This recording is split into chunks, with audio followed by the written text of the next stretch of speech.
Amém. Hebreus 11 diz: ora, a fé é o firme fundamento das coisas que se esperam e a prova das coisas que não se veem, porque por ela os antigos alcançaram testemunho. E pela fé entendemos que os mundos, pela palavra de Deus, foram criados, de maneira que aquilo que se vê não foi feito do que é aparente. Amém. Você pode sentar em nome de Jesus. Essa declaração do Espírito Santo a respeito da fé é fantástica. Nenhum homem com a sua consciência conseguiria definir fé da maneira que está definido aqui. Eu não acredito que um homem, sem a revelação do Espírito Santo, poderia definir a palavra fé desta maneira, como firme fundamento de coisas que você espera, ou seja, prova das coisas que você não vê. Nenhum ser humano conseguiria pegar uma caneta e escrever isso aqui, da sua própria consciência. Porque está dizendo que é você ter um fundamento completo naquilo que os seus olhos não estão vendo. Isso aqui não resume simplesmente Deus. Muita gente diz assim: não, eu creio em Deus. Nunca viu. Isso é um tipo de fé. Mas aqui para nós já está abrangendo, veja bem que diz, firme fundamento das coisas que se esperam e prova das coisas que não se veem. Não está se referindo simplesmente a Deus. Inclusive, pela própria expressão coisas, o autor aqui não estaria colocando Deus incluído nessa esperança. Então veja que estamos diante do que nós chamamos de fé perfeita, quando você crê sem ver. Amém, meu irmão? Por que tanta gente em Israel foi reprovada? Porque quando Deus falava uma coisa, o povo olhava com os olhos naturais e não via a possibilidade daquelas coisas acontecerem. E eles eram reprovados. Gideão montou um exército de 32 mil. Mas todos criam que Deus ia dar vitória? Não, nem quando eram 32 mil. Amém? Você captou? Lá está o exército de 32 mil. Estão todos crendo que haverá uma vitória? Não. Quando Deus vira para Gideão e diz que ele mande os covardes ir para casa, o que acontece? Uma multidão, 22 mil, voltou para casa, como covarde. Gideão gritou: os covardes, os medrosos, podem ir para casa. Ou seja, eles estavam indo para uma guerra, mas não estavam crendo na vitória. Porque se estivessem crendo na vitória, não teriam voltado para casa. Claro, 2 mais 2 igual a 4. Então, o que é a fé perfeita? É quando você está rumo a um alvo que você não vê e nem vê a possibilidade de chegar, mas a tua fé te diz: eu vou chegar e eu vou contemplar. Isto é a fé perfeita, perfeita. E nós vamos ver algumas coisinhas que acontecem por aqui.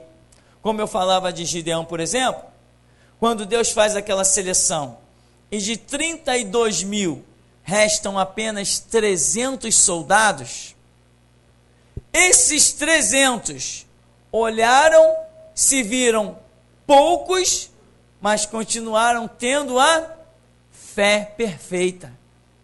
Imagina 300 soldados sabendo que uma multidão de milhares e milhares vem contra você. O que você vai fazer com 300? Isso não é filme, não estamos falando de filme, não. Estamos falando de história real. E Jesus Cristo tem dito para a sua igreja: tendo pouca força, não negaste o meu nome e guardaste a minha palavra.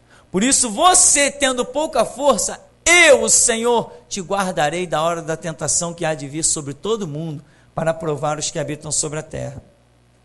Irmãos, nós precisamos deixar de ser crianças.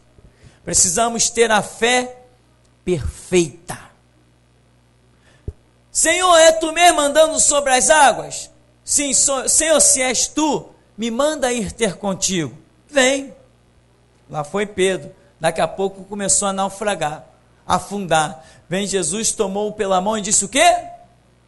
Homem de pequena fé, por que duvidaste?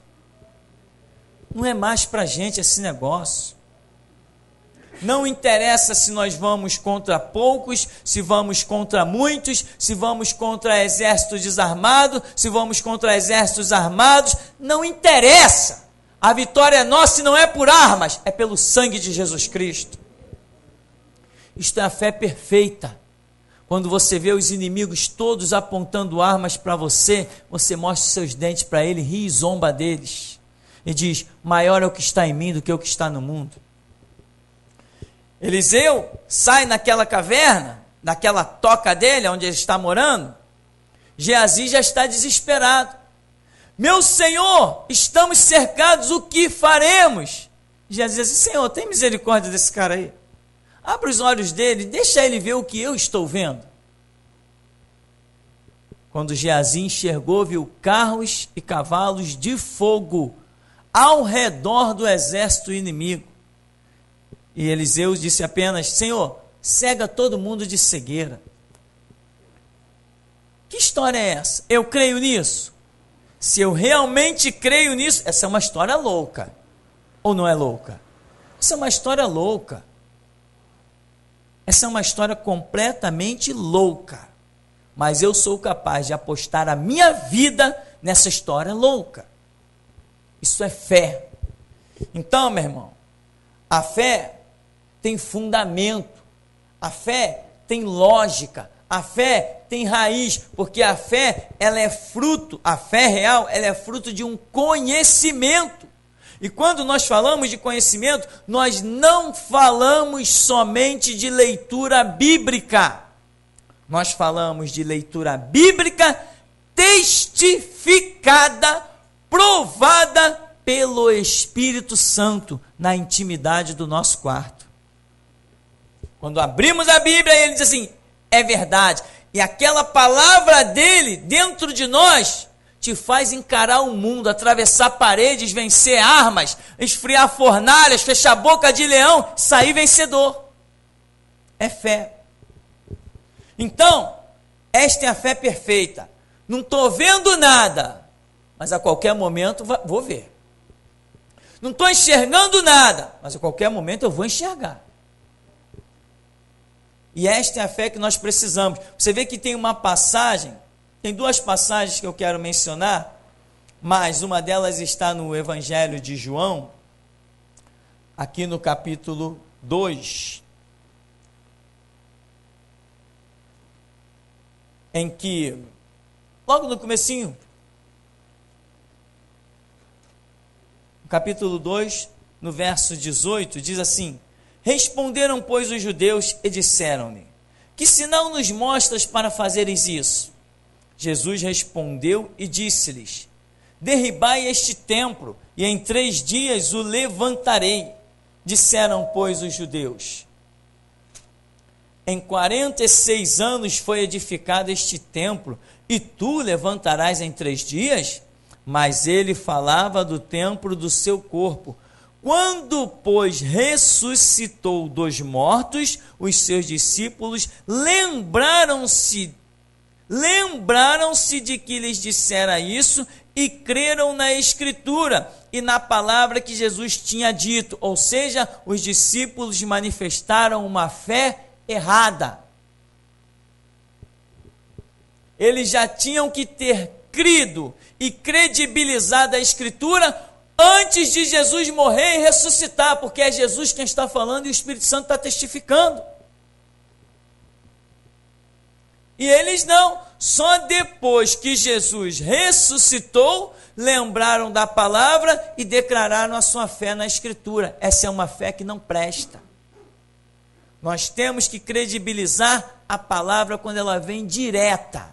Se Deus disser assim, vou fazer uma obra contigo, e declarar algo completamente insondável, eu não tenho que esperar para ver nada, eu tenho que viver já aquilo.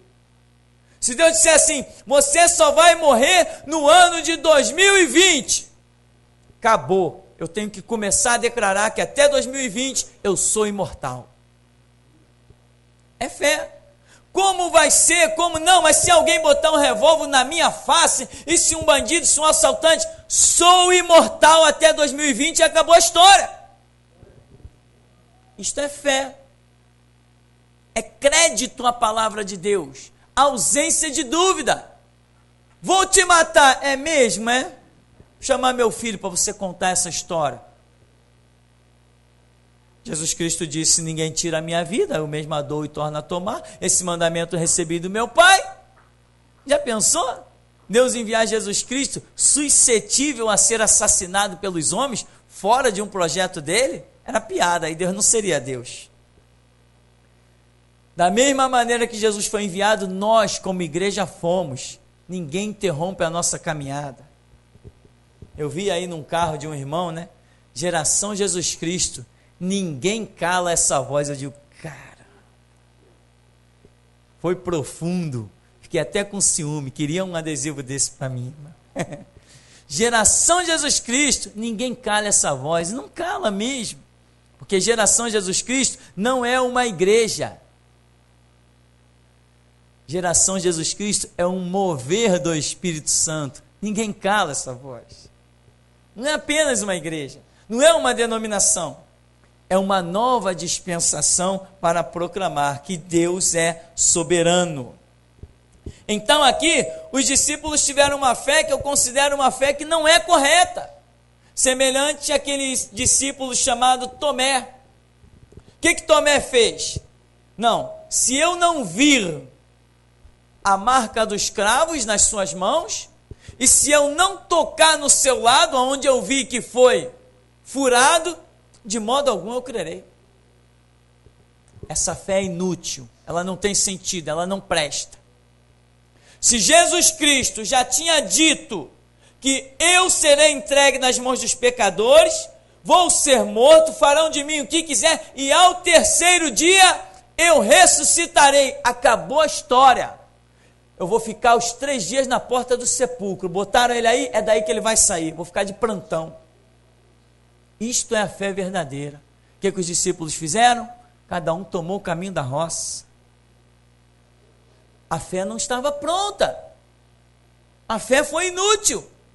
Todos os ensinamentos não funcionaram. Por quê? Jesus disse, vou ressuscitar o terceiro dia. No terceiro dia, meu irmão, tinha que estar todo mundo na porta daquele sepulcro. Aí seria uma fé verdadeira. E hoje muita gente está vivendo assim, com essa fé equivocada. Não, estou orando, Deus vai fazer, Deus faz, mas enquanto ela não vê a coisa concretizada, palpável, como Tomé, ela não credibiliza no seu coração como já deveria estar credibilizando antes que acontecesse. A Bíblia diz que, ora, a fé chama a existência as coisas que não são, como se já fossem. Então, meu irmão, eu não sei quanto a vocês, mas eu estou lutando para manter a minha fé. Quando tudo me parece contrário, quando eu estou lá debaixo do pé do diabo, eu olho para cima e digo assim, pode preparar tua cabeça, que a qualquer momento eu subo. Eu sou vencedor, porque é decreto do meu Deus. Não interessa o momento que eu viva, o final da história é os meus pés sobre a cabeça do diabo. Não tem jeito. É decreto irrevogável, selado com sangue. Ninguém muda. Ninguém muda isso. Então, meu irmão, Tomé, o que Tomé queria? Tomé queria o fato concretizado. Como é que é? Jesus ressuscitou?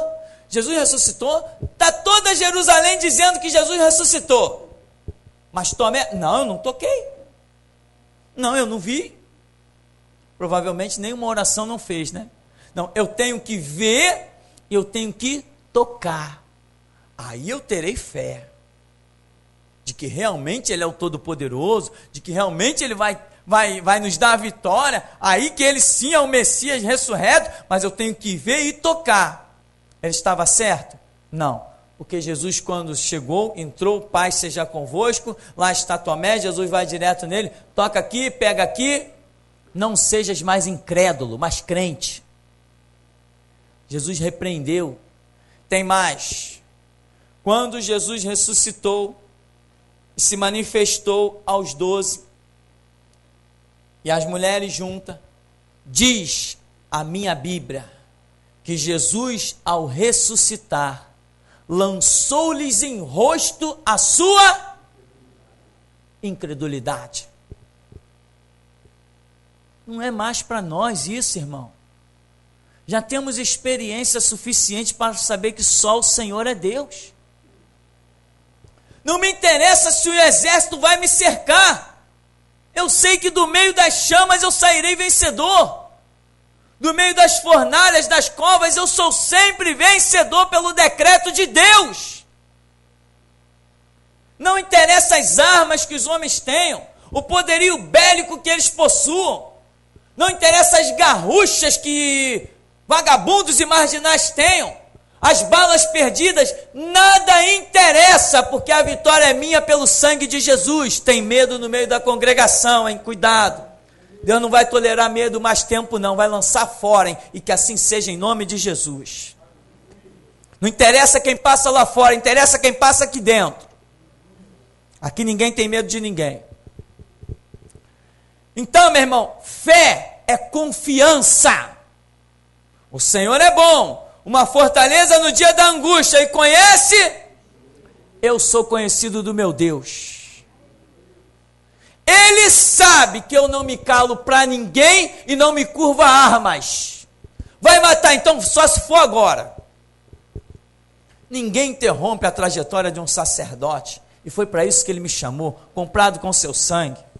Não é uma balinha, um chumbinho feito por homem que vai interromper um projeto de Deus, meu irmão. Isso é coisa para criança. Eu já passei dos 40. Tem que ter a fé perfeita, a fé ousada. Deus tem um plano na nossa vida? Tem. Ele disse que esse plano já chegou ao fim? Não. Então eu sou imortal até que Ele diga. É isso e acabou a história. Não, pastor, mas não é meio assim, porque estamos no mundo, e pouco me importa que eu estou no mundo. Eu estou no mundo, mas não pertenço ao mundo. Foi o que Jesus disse. Pai, não te peço que os tire do mundo, mas que os livre do mal. Será que a oração de Cristo não foi ouvida? Então, meu irmão, fé perfeita não é uma fé de Tomé. Eu tenho que ver, eu tenho que tocar. Não, caminhe como vencedor. Você tem uma guerra pela frente, você tem uma batalha pela frente, você tem os seus problemas, você tem as suas dificuldades. Olhe para frente como se nada disso existisse mais. É aí que Deus opera. Quem opera? Eu estou com os problemas. Será que Deus vai me livrar? Não, não vai não. Porque a minha Bíblia diz que o meu Deus só opera na fé e não na dúvida. A Bíblia diz em Hebreus 11:6 que a fé, como diz lá, me fugiu a memória, sem fé é impossível agradar a Deus, porque é necessário que aquele que se aproxima de Deus creia que Ele existe e que é recompensador dos que o buscam.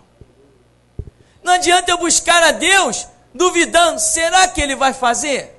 Não, eu tenho que crer que Ele é recompensador dos que o buscam. Eu estou buscando, eu estou clamando, eu estou suplicando.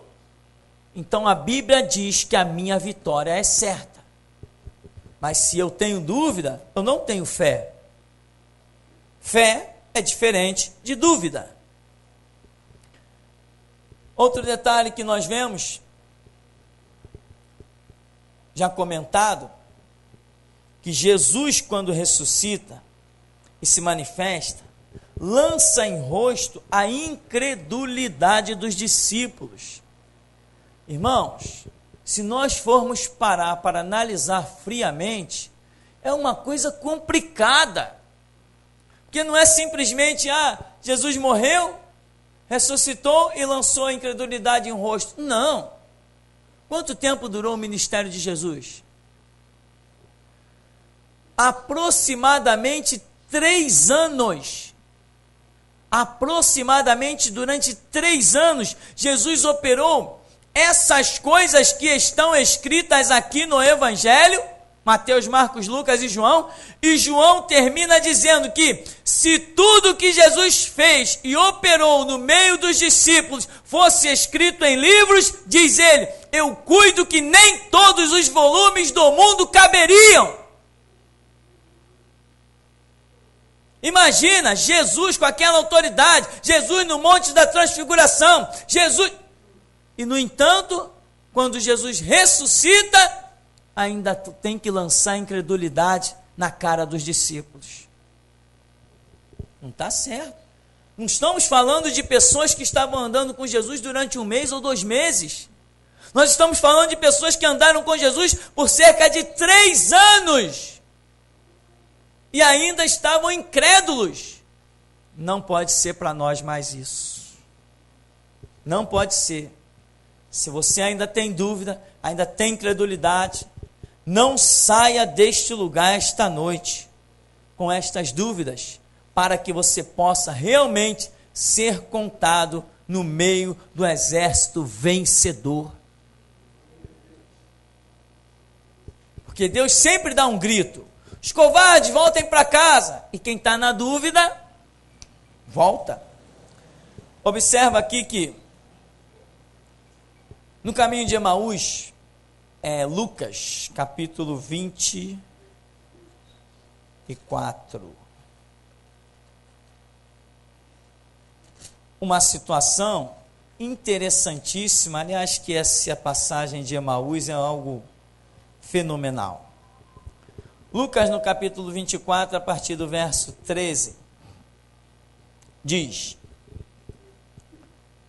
E eis que no mesmo dia, iam 2 deles para uma aldeia que distava de Jerusalém 60 estágios, cujo nome era Emaús.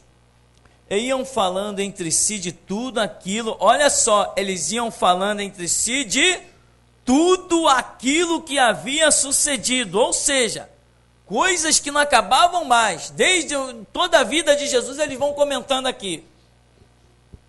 E aconteceu que indo eles falando entre si e fazendo pergunta um ao outro, o mesmo Jesus se aproximou e ia com eles, mas os olhos deles estavam como que fechados para que não o conhecessem. E ele lhes disse: Que palavras são essas que caminhando trocais entre vós, e por que estáis tristes? E respondendo um cujo nome era Cleopas, disse-lhe: És tu só peregrino em Jerusalém, não sabes as coisas que nela têm sucedido nestes dias? E ele lhes perguntou: Quais? Eles lhe disseram: As que dizem respeito a Jesus, o Nazareno. Olha o que eles vão dizer: que foi um profeta, poderoso em obras e palavras, diante de Deus e diante de todo o povo. E como os principais dos sacerdotes, nossos príncipes o entregaram à condenação de morte e o crucificaram. E nós, o quê? Esperávamos que fosse ele o que remisse Israel, mas agora com tudo isso é já hoje o 3º dia desde que essas coisas aconteceram. até aí no verso 21 que eu quero fazer um comentário. Eles estão caminhando com a fé correta? Não. Então Jesus diz que no verso 17, eles estão tristes. Por que estáis tristes? Estão falando das grandezas de Deus, varão aprovado, né? Tudo que tinha acontecido, estão falando das coisas gloriosas que Jesus operou, mas eles estão tristes. Tem muita gente, meu irmão, que está falando das grandezas de Deus, mas a sua fé está imperfeita. Viu aqui? Nós esperávamos que fosse ele o que remisse a Israel. Primeiro, a esperança tem que estar na direção correta. Não adianta ter esperança errada.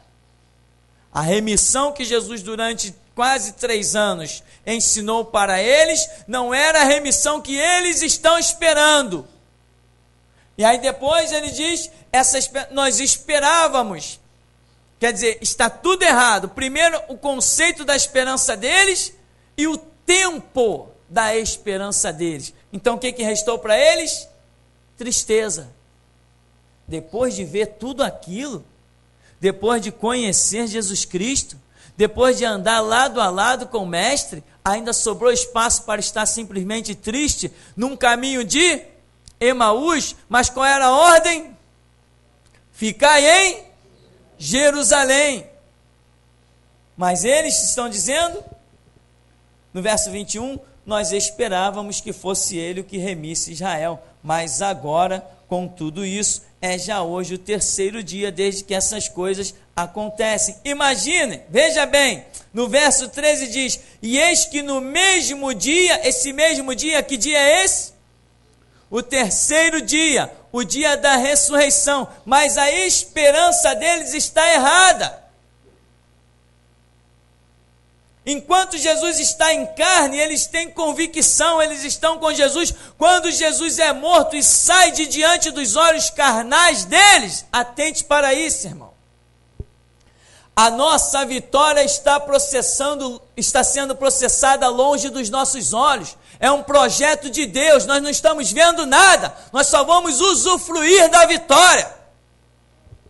E aqui o que está acontecendo com eles? Enquanto Jesus está fisicamente com eles, eles são os melhores discípulos. Mas quando Jesus fisicamente sai do cenário, eles tomam um caminho errado.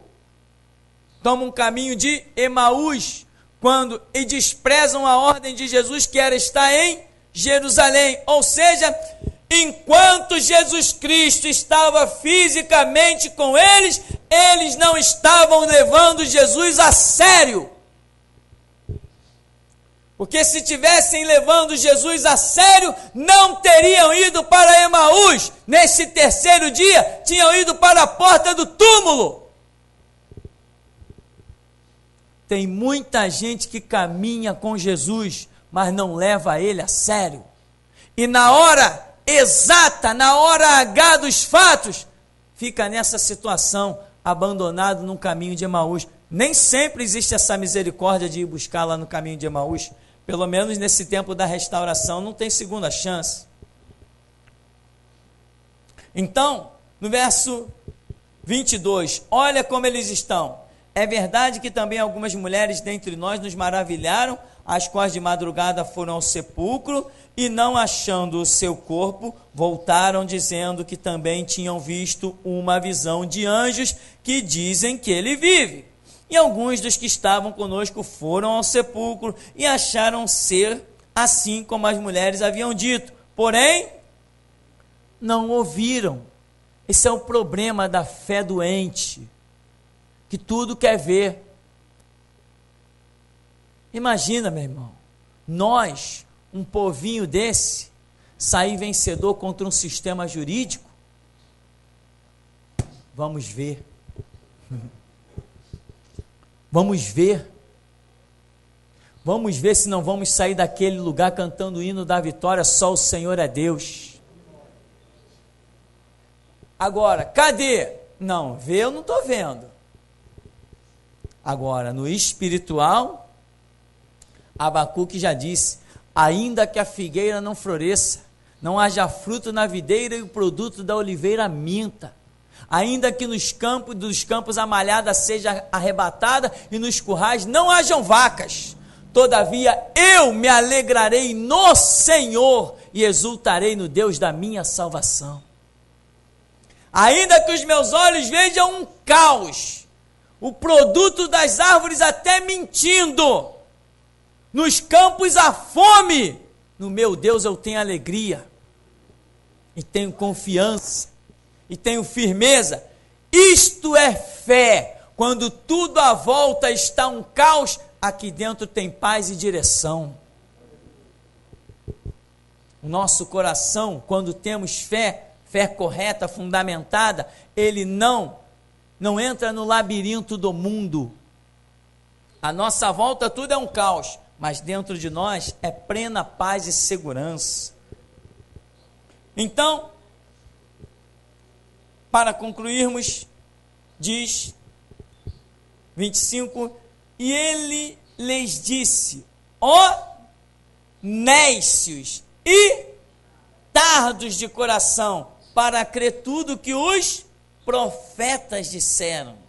Porventura não convinha que o Cristo padecesse essas coisas e entrasse na sua glória? E aí vem a aula, começando por Moisés, por todos os profetas, explicava-lhes o que dele se achava em todas as escrituras. Enfim, nós conhecemos a história maravilhosa em que Jesus vai entrar com eles num lugar, e no partir do pão eles vão reconhecer: mestre, aí o mestre desaparece diante dos olhos dele, coisa gloriosa. Mas irmão, a sua fé não pode ser uma fé que espera ver para crer, tem que ser uma convicção plena e total, mesmo quando você não vê condição de vitória nenhuma, porque desde a antiguidade nunca se ouviu, nem com os ouvidos se percebeu, nem com os olhos se viu um Deus além de ti, que trabalha para aquele que nele espera. Não é naquele que o vê, não é naquele que o está tocando, não é naquele que está abraçando, não é aquele que está sendo pegado no colo, é para aquele que tem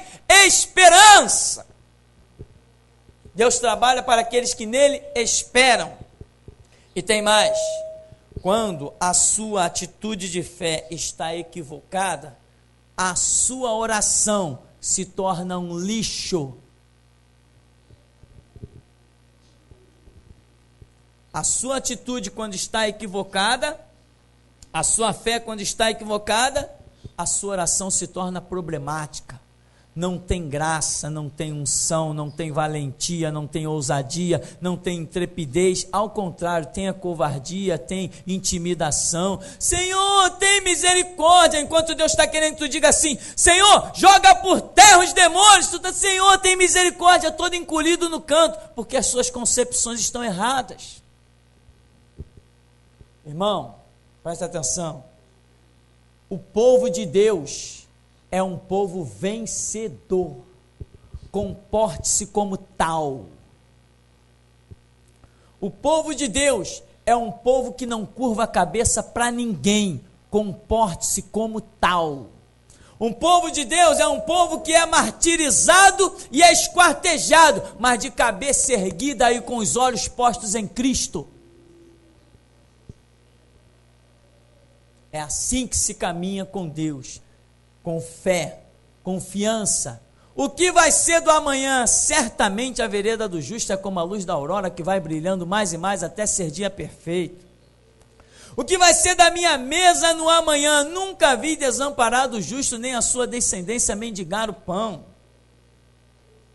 O que vai ser do meu dia amanhã? O Senhor é quem te guarda, Ele é a tua sombra, a tua direita, o sol não te molesta de dia, nem a lua de noite. O Senhor te guardará de todo mal, guardará a tua alma, a tua entrada, a tua saída, desde agora e para sempre.